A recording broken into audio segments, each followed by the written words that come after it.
up guys? I'm Amanda, the Botanical Brunette, and welcome to my channel.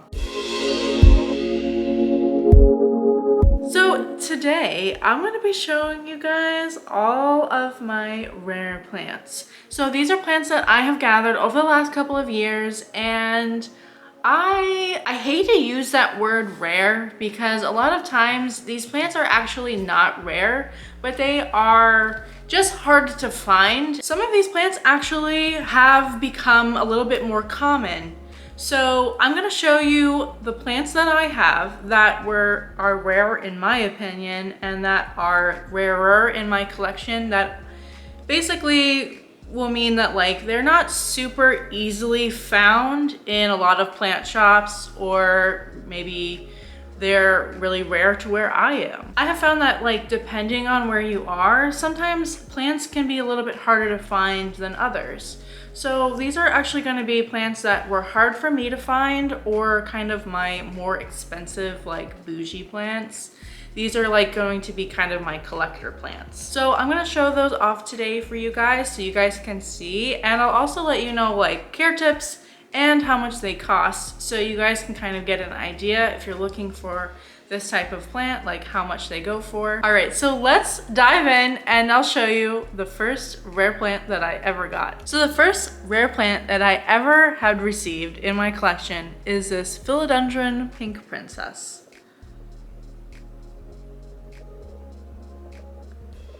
With the beautiful pink leaves.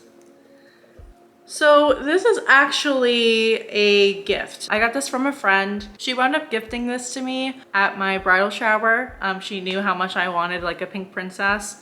I got this actually like a few years ago, and we have had some struggles. I got this plant and it was really kind of big and pretty. It had like big like leaves and stuff.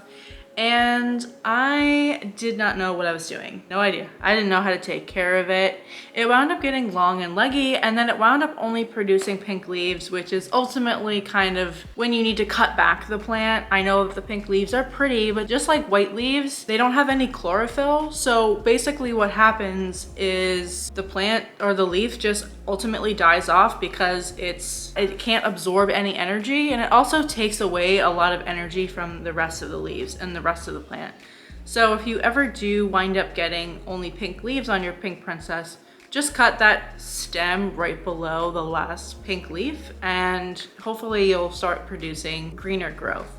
It's okay to have like a half moon like this. As long as it has a little bit of green in it, it will still produce a good amount. This plant is pretty easy to care for. I know that I just said that I cut it back and then I propagated it, and that was a disaster. So this plant is fairly easy to care for. Now that I have it rooted and we have a kind of system going, I keep it under about 50 to 60% humidity.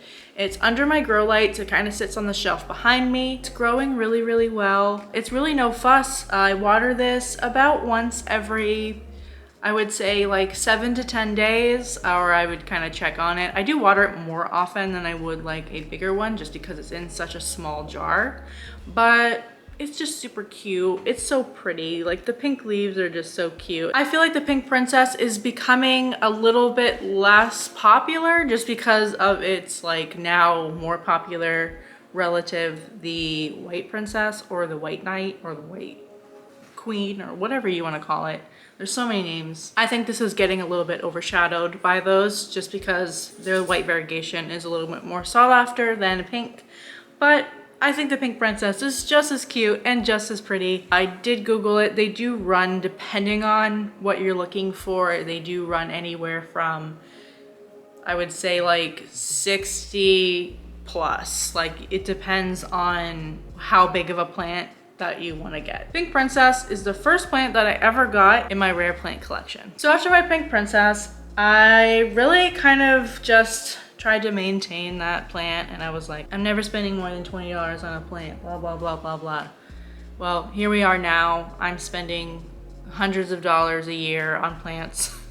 But the next plant that I absolutely fell in love with, that was a rarer plant, and I feel like it's starting to become a little bit more common and like a little bit easier to find. But at the time, it was really hard to find and it was really expensive. And that is my Syngonium Elbow. So this plant, you guys probably have seen a few times on this channel if you're not new to my videos. It's just, like look at that leaf. Ooh, it's my favorite one right now.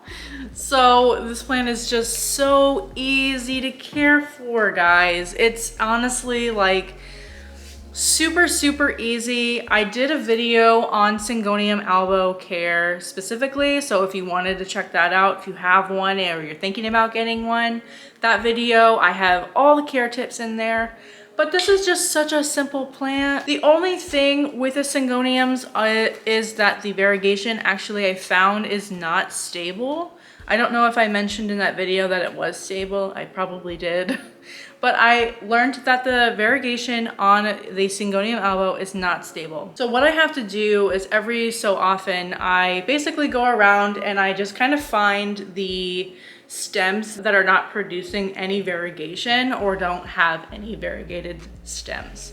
So what I do is I just cut them and I propagate them. So I have a full Syngonium green that is just popping off and just amazingly beautiful, but no variegation. So you can always do that with your plants. If you notice that your Syngonium is not producing really any more variegation, just kind of cut it down just like the Pink Princess, and eventually the variegation could come back. It kind of depends on how far gone it's been, but you always want to check like the stems for like variegation on the stems and stuff like that. So just kind of keep an eye on that. But such an easy plant, guys. I keep this in my southeast facing window, just like I always have. I keep it in like a southeast facing window just because I like to keep like a higher variegation. It kind of helps promote the variegation a little bit. Can't keep this thing under control. I've had to cut this back so many times. We had kind of a rough winter. I started to notice that it had a good amount of spider mites, so I wound up treating it a couple times, and I think we are pretty good with the spider mites, unless that's a spider mite. No, it's just dirt. It's just, honestly, it's just so beautiful. These run anywhere from, I've seen cuttings go for like $30. I wound up buying this for $70. Probably the most expensive plant that I had ever bought. And my husband thought it was crazy, but I got this plant for like $70 at Gabriella Plants. Here we are now. It's just so beautiful. So the next rare plant that I got in my collection is a plant that I got last year for my birthday. It was the first time that I ever did a Facebook swap. I swapped actually for my cutting of my Syngonium. I swapped for this plant, and that is my Monstera steliana elbow.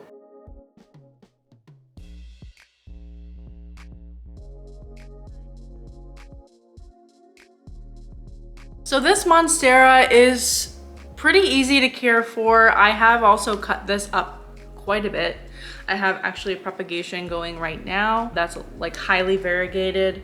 I did lose a little bit of variegation in this plant, so I've tried to like cut it and get it adapted, but some of the cuttings, cuttings that I just planted are a little thirsty. This cutting up here, like this whole area is just growing like crazy, and it's growing like the bigger leaves. It's super pretty. It's, I kind of wished that this was a little bit more. So I've seen people have this plant trailing. I've seen people have this plant climbing, and I really wanted it to trail, and then I didn't like the way it looked, so I chopped it. And I now like then I started putting it on a pole, and I didn't like the way it looked on a moss pole, so here we are now. So I'm just gonna basically just keep cutting and propagating this until I can get a full pot. That's kind of my goal right now.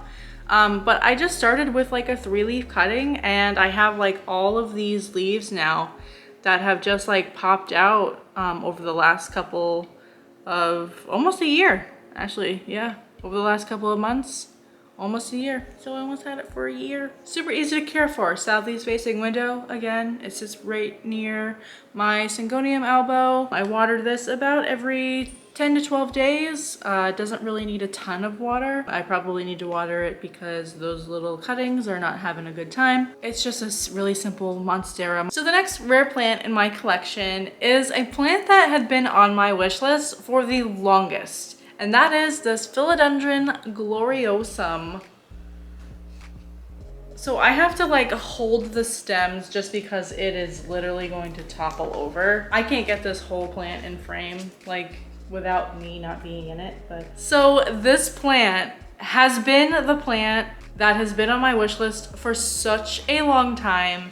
And last year I finally got it. And I am just absolutely in love and in awe. Has actually been a good learning plant. So I never had a crawling plant. I've never had a plant that would crawl across the soil. So I really had no idea like what I was supposed to do.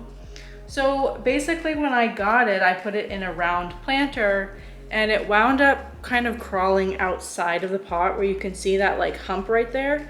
So it started to like crawl and creep right out of the pot, but it caused it to not root right here. This might be another air layering experiment because I need to like make sure that I get some good roots on this like area. That way it can hold and stabilize the plant. So I have learned a lot from this gloriosum. I really never, like I said, I never had a crawling plant before. This philodendron is also producing like kind of, it started getting like kind of a yellower ring around the leaves, and I was fertilizing it pretty regularly, so I don't think it was that. The other thing it could be is just lighting. I had it in my southeast facing window, and I think that was just too much light for it. It was like right in the windowsill. So what I did is I moved it like 3 to 4 feet away from that window, so it still gets bright, dappled light. It kind of sits on the floor, so it gets like dappled light, but still a little bit brighter. But I want to start getting these leaves to become a little bit more darker. That's like kind of like the gloriosum's like trademark, is like the darker velvety leaves, much like the Steliana. Eventually we're gonna have to repot it again because we already have this new leaf growing in, and it's already almost creeped out of the pot. I water this plant, I use like distilled water. I water it about every 10 to 12 days, kind of depending on the soil. Keep the humidity at about 60 to 70%. It sits right under my humidifier, so it gets like that really good mist underneath. So the next plant in my rare plant collection is a plant that you guys probably have seen recently. Actually, the last 2 of them are my most recent, and that is this Fishtail Hoya, or a Hoya polyneura is the other name for it. I like to call it fishtail just because it's a cute little mermaid tail. Little update on this plant, if you've seen that plant haul, this is rooting so well. Let me see if I can take out the cup.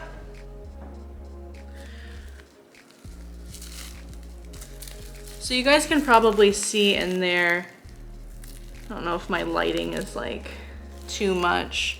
So we have like a root like right there. We have like a couple roots like popping out through the moss. I don't even think you guys can see. It's sometimes hard to tell what's moss and what's a root. This is rooting so well. I'm so excited to actually plant it in this planter, but I want to give it a couple more, I would say a couple more days to maybe a week or 2 of propagating and just really making sure that those roots are grown in and ready to be planted, because if I lose these 2 leaves, I lose literally the whole plant.